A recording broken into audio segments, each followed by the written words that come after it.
In the endless Pacific, under a sky of stars and gunfire, there once sailed a ship called the Shining Moon. Her real name was IJN Teruzuki, an Akizuki-class destroyer of Japan's Imperial Navy. She was swift, powerful, and built for one purpose: to protect Japan's mighty carrier fleet and to strike in the shadows with the most feared weapon of the sea, the long-lance torpedo.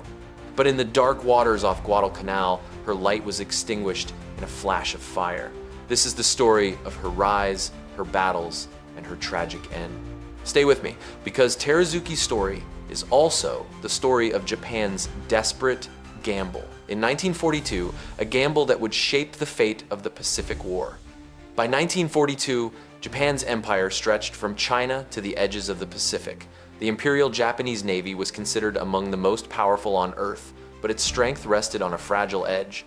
Aircraft carriers were the queens of this new kind of war, and Japan knew that without strong escorts, they were vulnerable. The Japanese shipbuilders created the Akizuki-class destroyers larger than any destroyers before them, heavily armed with rapid-firing 100mm dual-purpose guns and carrying the deadly Type 93 long-lance torpedoes unmatched in range and power. They were fast, seaworthy, and built to fight day and night. Teruzuki, meaning Shining Moon, was laid down in 1940 and commissioned in 1942, just as Japan's great carrier battles were unfolding. She was one of the newest and most advanced ships in Japan's arsenal. To her 300-man crew, she was a source of pride, sleek, modern, and destined to guard the heart of the fleet. Teruzuki's first battles came in the heat of the great carrier clashes. At the Battle of the Eastern Solomons in August 1942, she sailed with Japan's carrier force, her gunners scanning the skies for incoming American planes. Witnesses described her anti-aircraft fire as curtains of flame, bursts of tracer shells lighting the sky as U.S. dive bombers fell into the sea. Only 2 months later, she fought again at the Battle of the Santa Cruz Islands. It was a brutal fight. American planes came in waves, and Teruzuki's gunners fired until their barrels glowed red. Pilots reported the Akizuki-class destroyers as some of the most dangerous escorts to face. Although Japan lost the carrier Shokaku's air group and the carrier Zuho was damaged, Teruzuki survived, scarred but proud, having done her duty. These early battles proved her worth, but darker days were ahead. By late 1942, the war had shifted to the island of Guadalcanal. For months, Japanese and American forces clashed in one of the most savage campaigns of the war. Henderson Field, held by the U.S. Marines, gave the Americans air dominance by day, making it nearly impossible for Japan to land reinforcements and supplies by transport ships.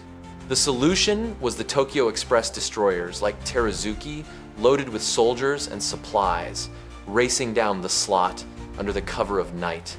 These runs were dangerous, not only from American aircraft, but from patrol boats, submarines, and ambushes. Teruzuki made several of these desperate missions, earning the respect of her crew as a lifeline for the army fighting on the island. But every run meant gambling with fate. The night was moonless, black as ink, with only the faint glimmer of starlight on the restless sea. The waters around Guadalcanal, known to sailors as the Ironbottom Sound, were haunted by wrecks, a graveyard of ships from months of relentless fighting. It was into this dangerous arena that IJN Teruzuki now entered, tasked with protecting troop transports on yet another desperate Tokyo Express mission. On her bridge, officers scanned the horizon nervously. They knew the Americans were out there. The U.S. Navy had begun deploying PT boats in packs, small wooden vessels barely 80 feet long, but bristling with speed and armed with torpedoes powerful enough to kill a battleship. To Teruzuki's crew, these mosquito boats were a new and terrifying threat. They came fast, low, and silent, striking from the shadows. Just past midnight, the attack came. Lookouts shouted alarms as wakes appeared streaking through the water. Torpedoes. Within seconds, Teruzuki heeled violently as her captain ordered evasive maneuvers.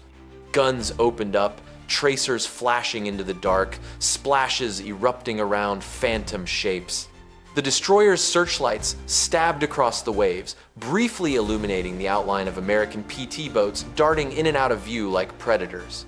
Then, impact. A violent shudder ran through the ship as at least one torpedo slammed into her starboard side. Metal screamed as the hull ruptured. The blast tore open fuel lines, and within moments, flames licked upward, racing along the decks. The shining moon was burning. Below decks, chaos erupted. Men were thrown from hammocks, pipes burst, and compartments flooded. In the engineering spaces, sailors scrambled to keep power flowing as smoke filled the air. On the upper decks, damage control parties rushed with hoses, fighting an inferno that only grew fiercer. Ammunition lockers began to cook off, each detonation sending fireballs skyward. For hours, the crew fought. They fought with buckets, with pumps, with their bare hands.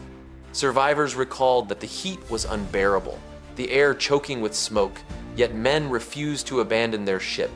Some continued to load shells into the anti-aircraft guns, still expecting another wave of attackers. Others dragged the wounded across scorched decks, their skin blistered, their uniforms burned. Captain and officers barked orders, but as the night wore on, it became clear Teruzuki was dying. By dawn, the destroyer was a floating pyre, flames reaching skyward as the sea hissed against her blistered hull. Then came the final blow, a catastrophic magazine explosion. In a thunderous roar, the ship broke apart. The blast lit up the morning sky, sending debris raining into the sea. Over 150 men went down with her. Around 200 survivors were left clinging to wreckage, their faces hollow with shock, staring at the empty waves where their ship had been. For them, the shining moon had set forever. The sinking of Teruzuki was not just another ship lost. Japan's destroyer fleet was stretched thin, and each loss weakened the Tokyo Express. Within weeks, Japan abandoned Guadalcanal, conceding the island to the Allies. It was the first major defeat for the Imperial Japanese Navy, and it marked the turning of the tide. Teruzuki's sacrifice symbolized the cost of Japan's strategy, courageous crews fighting impossible odds in a war they could no longer win. Today, the wreck of Teruzuki rests off the Solomon Islands, part of what divers call Ironbottom Sound, where dozens of Japanese and American ships lie silent. Her story is a reminder of the bravery of ordinary sailors, men who stood their ground against fire and steel, men who tried to keep the shining moon burning even as the sea claimed her.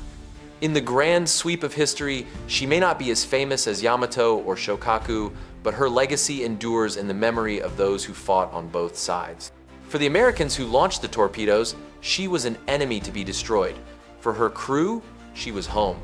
And for history, she is a symbol of a fleeting empire, shining bright before disappearing into the deep.